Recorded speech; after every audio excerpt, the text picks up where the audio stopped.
आज का क्लास आपके लिए बहुत ज़्यादा इम्पोर्टेंट होगा, क्योंकि आज का जो क्वेश्चंस है बहुत ही ज़्यादा इम्पोर्टेंट है, जो बिहार बोर्ड के मैट्रिक एग्ज़ाम के लिए बहुत ज़्यादा ज़रूरी है। ये क्वेश्चन अधिकांशतः बिहार बोर्ड के एग्ज़ाम में पूछे जाते हैं। तो चलिए शुरू करते हैं।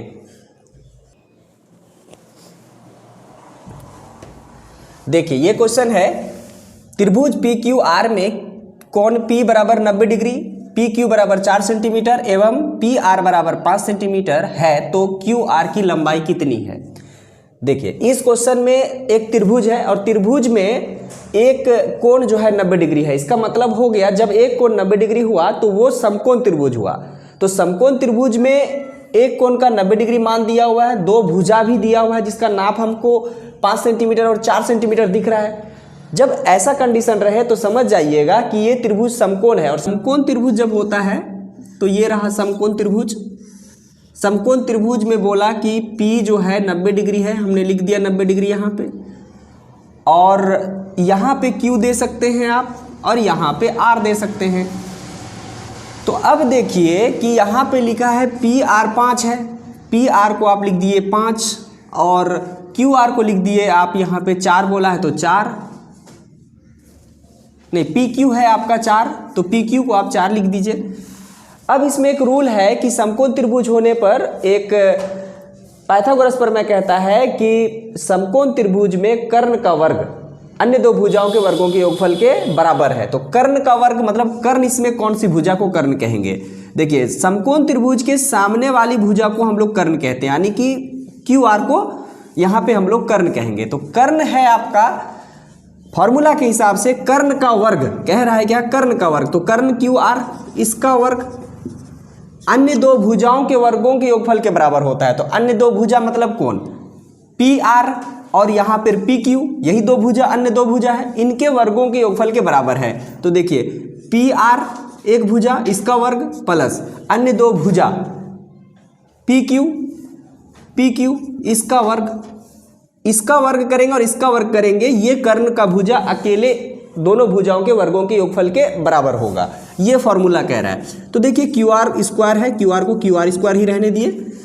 PR कितना लिखा हुआ है, देखिए PR यहाँ पर जो है 5 है तो हम 5 लिखेंगे, इसके ऊपर स्क्वायर है स्क्वायर दे देते हैं, प्लस PR स्क्वायर है, दोनों PR हो गया है, नहीं यहाँ पर होगा तब PQ स्क्वायर। तो PQ कितना है आपका 4, तो इसका स्क्वायर 25 होगा। यहाँ 5 का स्क्वायर करेंगे तो यहाँ 4 का स्क्वायर करेंगे तो 16 होगा। और यहाँ पर देखिए QR स्क्वायर है, अगर 25 और 16 को जोड़ के देखते हैं तो 6 5 11 के 1 2 1 3 और 1 4 41 होता है। और यहाँ पर QR स्क्वायर, हमको QR का मान निकालना है।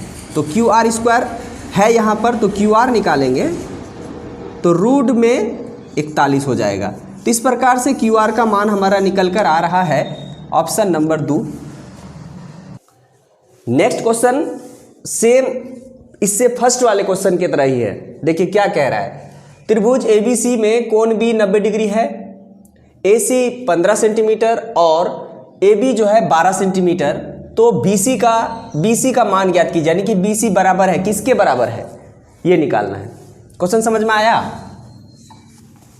एक बार क्वेश्चन को फिर से देखिए, त्रिभुज ABC में कोण B बराबर 90 डिग्री, AC बराबर 15 सेंटीमीटर और AB बराबर 12 सेंटीमीटर। तो BC बराबर है, यानी किसके बराबर है BC का मान किसके बराबर है, यहाँ ऑप्शन में दिया हुआ है।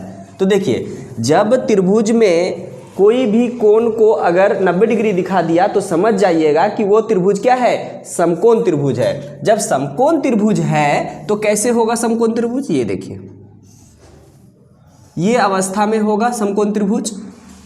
B यहाँ लिखना होगा, है ना, और B के सामने वाले भुजा को हम लोग क्या कहते हैं, कर्ण। याद रखिएगा B के सामने वाले भुजा को क्या कहेंगे, कर्ण। तो यहाँ पे आप B दे दिए तो A यहाँ दे दीजिए और C यहाँ दे दीजिए।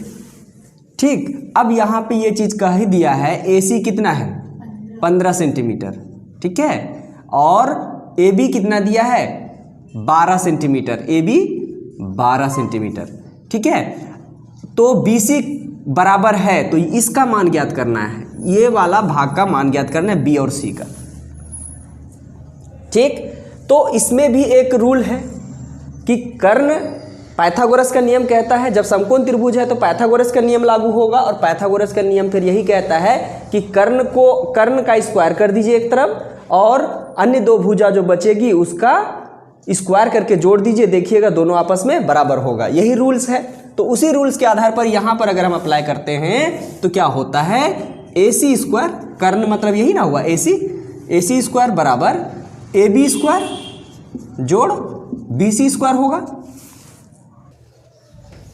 देखिए तब अब AC देखिए आप, AC कितना दिया है, AC का मान है आपका 15, तो 15 लिख दीजिए, और 15 का स्क्वायर दिया है तो स्क्वायर दे दीजिए। फिर AB का स्क्वायर का मतलब क्या हुआ कि AB का मान जितना है उसको लिखिए पहले 12, और स्क्वायर है तो इसके लिए स्क्वायर ऊपर में दे दीजिए, प्लस BC का स्क्वायर कह रहा है तो BC का हमको तो मान ही निकालना है, तो स्क्वायर में है तो स्क्वायर में ही रहने दीजिए इसको। अब 15 का स्क्वायर करेंगे तो कितना होगा, 15 गुना 15 यानी कि 225, यहाँ लिखेंगे 225, ठीक है। अब बराबर देंगे, 12 का स्क्वायर लिखा है मतलब 12 गुना 12 144, प्लस BC का स्क्वायर करना है तो BC को BC ही लिखेंगे स्क्वायर, उसका तो मान निकालना है हमको। चलिए तो अब ये हमको स्क्वायर BC का निकालना है, स्क्वायर BC स्क्वायर को हम अगर निकालना चाह रहे हैं तो BC स्क्वायर को एक तरफ छोड़ देंगे और 144 को 225 के तरफ लेके आएंगे, तो 225 यहाँ है और उसमें माइनस 144 लेके आएंगे, इधर प्लस है इधर आएगा माइनस। 5 से अगर 4 जा रहा है तो 1 बच रहा है, और 22 में से 14 जा रहा है तो बच जाता है 8, है ना। और यहाँ होता है BC स्क्वायर, तो हमको BC स्क्वायर नहीं निकालना है, BC का मान निकालना है। तो BC निकालेंगे तो स्क्वायर हटेगा, तो इस पार आने के कारण स्क्वायर जब इस पार आएगा तो रूट पहनेगा, रूट लग जाएगा, तो 81 पर रूट होगा, तो रूट के अंदर में हो जाएगा 81। अब इसको तोड़ेंगे तो BC का मान निकल जाएगा 9, यानी कि 9 गुना 9 81 होता है, तो 9 निकल जाएगा। तो देखिए BC निकल गया 9, ऑप्शन नंबर 3। इसी तरह का इम्पोर्टेंट वीडियो जो बिहार बोर्ड के एग्ज़ाम के लिए बहुत ज़्यादा इम्पोर्टेंट है, आपके लिए लाते रहते हैं और हमारे YouTube चैनल गोल्डन जीवन में अपलोड करते रहते हैं। तो हमारे चैनल के साथ जुड़े रहें और हमें सपोर्ट करें। Thank you.